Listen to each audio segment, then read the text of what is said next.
अल्हम्दुलिल्लाहि रब्बिल आलमीन वल आक़िबतु लिल मुत्तक़ीन वस्सलातु वस्सलामु अला सय्यिदिल मुरसलीन व ख़ातमिन नबिय्यीन मुहम्मदिन व आलिहि व अस्हाबिहि अजमईन। अम्मा बाद फ़अऊज़ु बिल्लाहि मिनश शैतानिर रजीम। बिस्मिल्लाहिर रहमानिर रहीम। इन तजतनिबू कबाइर मा तुनहौना अन्हु नुकफ्फिर अन्कुम सय्यआतिकुम व नुदखिलकुम मुदखलन करीमा। सदक़ल्लाहुल अज़ीम व सदक़ रसूलुहुन नबीयुल करीम।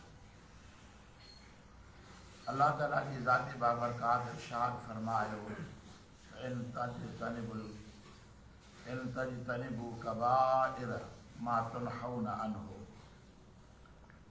तव्हां कबीरनि गुनाहनि खां पाण खे बचायो। वॾनि वॾनि गुनाहनि खां तव्हां पाण खे बचायो, जिन गुनाहनि खां तव्हांखे मना कई वई आहे, जिन गुनाहनि खां तव्हांखे रोकियो वियो आहे।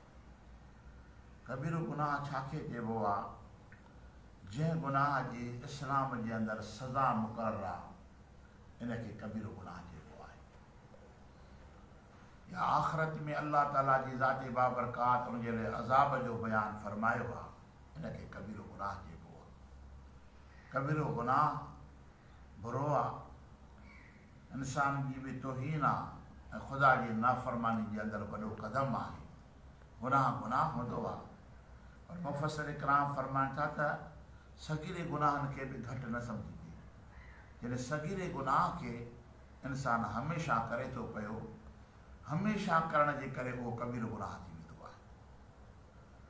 उनखां बि बचणु घुरिजे। जीअं बुज़ुर्गान दीन जो क़ौल आहे त हर मशकूक शइ खां पाण खे बचायो। जंहिं शइ में शक आहे उन शइ खे तव्हां इस्तेमालु न कयो। जेकॾहिं तव्हां उन शइ खे इस्तेमालु कंदो त कॾहिं तव्हां हराम बि खाई वेंदो। तंहिं करे पाण खे बचाइणु घुरिजे।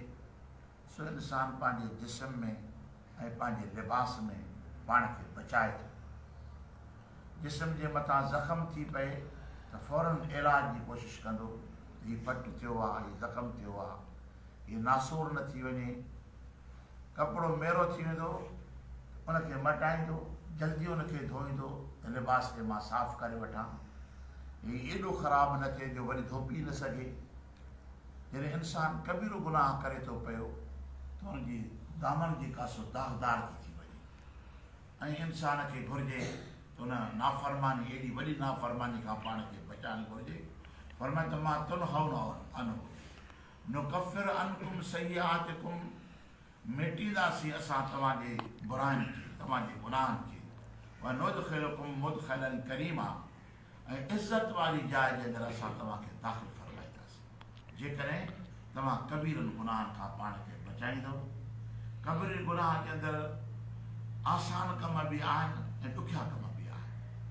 यानी कि कबीरो गुनाह करणु ॾुखियो कमु महसूसु ईअं करे त बाबा कबीरो गुनाह जेको ॾुखियो आहे, उनजे न कूड़ ॻाल्हाइणु केॾो त आसान आहे, न का तकलीफ़ आहे, न कहिड़ो हुनजे अंदरि कंहिंखे कढे जो उनखां रुकिजी वञे। पर इहो कबीरे गुनाह में दाख़िल।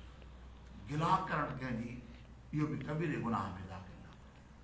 कंहिंजे मथां, बेगुनाह जे मथां बहतान ॿधणु, इहो बि कबीरे गुनाह में दाख़िल आहे। इन खां अलावा खोड़ गुनाह आहिनि। अल्लाह ताला जी ज़ात बाबरकात पंहिंजे करम सां असांजे हाल ते रहम फरमाए। अल्लाह ताला जी ज़ात बाबरकात फ़र्ज़ु आहे पाण खे वॾनि गुनाहनि खां पाण खे बचायो त तव्हांजे नंढनि गुनाहनि खे असां माफ़ु कंदासीं। ऐं तव्हांजो दुख़ूल जंहिं जॻह ते थींदो उहा इज़त ऐं करम वारी जाइ आहे, आराम ऐं सुकून वारी जाइ आहे, उहा अलाह जी जन्नत आहे, जंहिंमें अल्लाह ताला जी ज़ात बाबरकात पंहिंजे बंदनि खे महिमान फरमाए करे रखंदो। फरमाए वला ततमन्नौ मा फ़द्दलल्लाहु बिही बादकुम अला बाद, न रीस कयो उन शइ में जो अल्लाह ताला जी ज़ात बाबरकात बाद जे मथां बाद खे फज़ीलत ॾिनी आहे। हिन मां मुराद माली शइ, माली लिहाज़ सां। हिकिड़ो माण्हू ग़रीब हुजे, ॿियो मालदार हुजे, पैसे वारो हुजे, उहो ग़रीब माण्हू हमेशह इहा सद कंदो आहे त काश मां बि अमीर थियां, मां बि इन जे बराबरि थी वञा। इहा हिकु ॿी शइ आहे। पर हिते अल्लाह ताला जी ज़ाते बाबरकात पैसे वारनि जो मिसाल ॾिए थो पियो। हिकिड़े वटि पैसा थोरा आहिनि, ॿिए खे पैसा घणा आहिनि, पर जंहिं वटि थोरा आहिनि न उहो बि इन जे लाइक़ु आहे जो पंहिंजो गुज़ारो करे थो वञे, खाए बि थो, खपाए बि थो, बचाए बि थो। ऐं ॿियो जेको आहे सो उनखे बेहिसाब दुनिया आहे। हाणे इहो मालदार जेको थोरे पैसे वारो आहे, घटि पैसे वारो आहे, इहो ईअं थो चाहे त काश मां बि इन जे बराबरि थी वञा, मां बि अहिड़ो आसूदो थी वञा, मां बि एतिरी मिल्कियत जो मालिक थी वञा। अल्लाह ताला जी ज़ाते बाबरकात में त इहा तमन्ना न कयो जेका अल्लाह ताला बाज़ खे बाज़ जे मथां फज़ीलत ॾिनी आहे माली लिहाज़ सां। बाक़ी दीनी लिहाज़ सां जेकॾहिं अल्लाह कंहिंखे फज़ीलत ॾे, हिकिड़ो माण्हू सिर्फ़ु निमाज़ पढ़े थो, ॿियो माण्हू जेको आहे तहज्जुद निमाज़ बि पढ़े थो, उन जे अंदरि तमन्ना करणु त मौला काश मूंखे हीउ दर्जो नसीब कर जो मूंखे बि उहा अधु राति वारी निमाज़ नसीब कर, त इहा जाइज़ आहे। ॾिसो न त माली लिहाज़ सां जेकॾहिं इंसानु उन जे अंदरि इहो हिर्स पैदा थींदो त उहो उन शख़्स जा अमल किरी पवंदा। दीनदारी जे लिहाज़ सां जेकॾहिं कंदो त अल्लाह ताला उनजी उन तमन्ना जे अंदरि, उन इरादे जे अंदरि, उन नियत जे अंदरि बि अल्लाह उनखे अजुर अता फरमाईंदो आहे। या मसइलो असां दुनिया जे लिहाज़ सां सोचींदा आहियूं त भई फलाणो माण्हू जेको आहे उनखे जाइ बि पंहिंजी आहे, मां किराए ते वेठो आहियां, हाणे इहो जेको आहे सो मूंखां मथे आहे,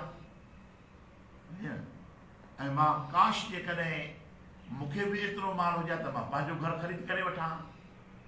त बुज़ुर्गान दीन फरमाए त तूं किराए ते जाइ मिली आहे, किराए वारी जाइ में वेठो आहे, पर एतिरी त तुंहिंजी कमाई आहे जो बच्चा बि पाले थो वञी ऐं किराए वारी जो जेको आहे सो किरायो बि अदा करे थो वञी, तूं ख़ुशहाल ज़िंदगी गुज़ारी थो पियो। पर हिकिड़ा अहिड़ा आहिनि जेके पट ते वेठा आहिनि, जंहिंजे मथां छित बि कोन्हे का, जंहिंजे हेठां विछाइण जे लाइ को सुठो तॾो को बिस्तरो बि कोन्हे को, उन्हनि जी ज़िंदगी में बि त नज़र कर त तो में शुक्र जी कुवत पैदा थिए। त फलाणे जो बंगलो हेॾो वॾो आहे, मुंहिंजो बंगलो हेॾो वॾो छो न आहे, मुंहिंजो घर कचो छो आहे, फलाणे जो घर पको आहे। अल्लाह ताला जे दुनिया लिहाज़ सां जेकॾहिं ईअं सोचंदे त तो में नाशुक्री पैदा थींदी। गदा निमाज़ उहे पढ़नि जंहिंजा पका बंगला आहिनि, असांजो पढ़, तो में नाशुक्री पैदा थींदी। पर तूं दीनदारनि ॾे ॾिस, नेकोकारनि ॾे ॾिस त तोखां उहे नेकी में केतिरा मथे आहिनि, उन में तूं अल्लाह ताला जी बारगाह जे अंदरि तूं तमन्ना कर त मौला मूंखे त निमाज़ी नसीब नथी थिए, पर हे हिननि खे मुंहिंजा करीमतूं पंहिंजो सईदो नसीब कयो आहे, काश मुंहिंजा रब करीम मूंखे बि तौफ़ीक़ ॾे त मां बि तुंहिंजी बारगाह जे अंदरि तोखे सईदो कयां, तुंहिंजी निमाज़ पढ़ां, तुंहिंजी बंदगी कयां। यानी दीन जे लिहाज़ सां इहा तमन्ना करणु इबादत आहे। ऐं दुनिया जे लिहाज़ सां जेकॾहिं माण्हू इहा तमन्ना कंदो त मां इन जी बराबरी में वञी पहुचां त उन शख़्स में नाशुक्री पैदा थींदी, उहे उन में शुकुर पैदा न थींदो, नाशुक्री में पैदा थींदी त अलाह मूंखे थोरो ॾिनो आहे, हिनखे घणो ॾिनो आहे। तंहिंखे अल्लाह ताला जी ज़ाते बाबरकात वला ततमन्नौ मा फद्दल अल्लाहु बिही बादुकुम अला बाद। अल्लाह ताला जी ज़ाते बाबरकात जंहिंखे अल्लाह ताला पंहिंजे फज़ल सां माल ॾिनो आहे त उन में तव्हां तमन्ना न कयो, छो जो बाज़ खे अल्लाह ताला बाज़ जे मथां फज़ीलत ॾिनी आहे माली लिहाज़ सां।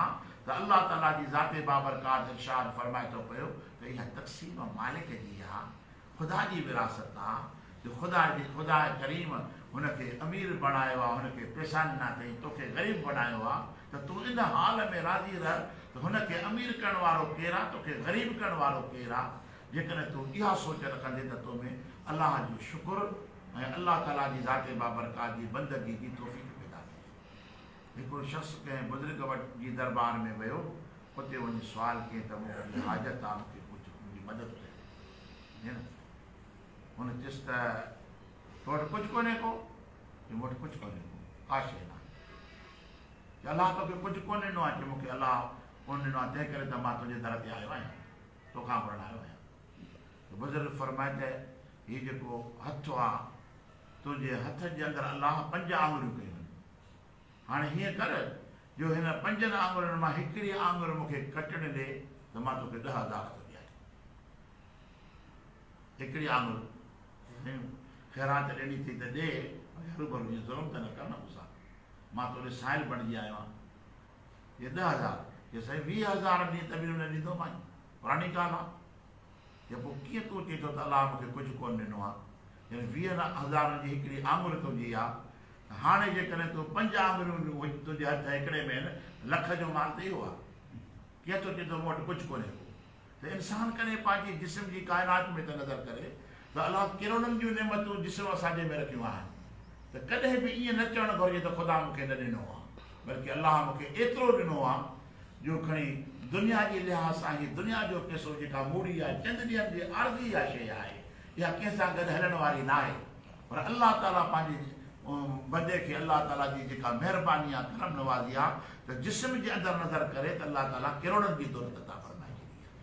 जेकर अलाह जो शुक्र बजा आणिजे, ख़ुदा ताला जी ज़ाते बाबरकात आयत मुबारक अलाह जेकॾहिं कंहिंखे अमीर थो करे, पैसे वारो थो करे, त उन सां जहिड़ो न कंदो कर, उन सां रिस बि न कंदो कर, छो जो तोखे ग़रीब अलाह बणायो आहे, हुनखे अमीर अलाह बणायो आहे।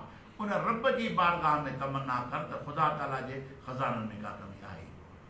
दुआ आहे त अलाह ताला असांखे अमल जी तौफ़ीक़ अता फरमाए। अलाह